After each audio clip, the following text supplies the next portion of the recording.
Hi అండి.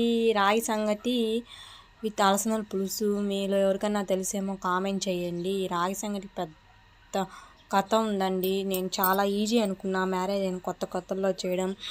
చేస్తుంటే తెలుస్తుంది చాలా ప్రాసెస్ ఉందని చెప్పి. అది మెత్తగా స్మూత్గా రావడానికి చాలా టెక్నిక్సే యూజ్ చేయాలండి. ఇవాళ అయితే సూపర్గా వచ్చిందండి.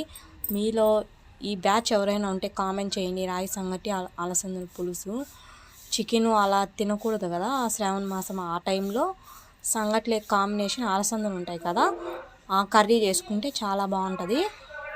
నాకైతే చాలా ఇష్టం. ఇవాళ కుదిరింది, సో ఇవాళ చేశాను. 2 పిల్లలతో చేసుకోవాలి కదండి. సో నా ఛానల్ నచ్చినట్లయితే సబ్స్క్రైబ్ చేయండి. సబ్స్క్రైబ్ అయితే ఎవరు చేయట్లేదు, వ్యూస్ చూసి అలా వెళ్ళిపోతున్నారు. సబ్స్క్రైబ్ చేసి సపోర్ట్ చేస్తారని భావిస్తున్నాను. థ్యాంక్ యూ సో మచ్ అండి. Bye bye.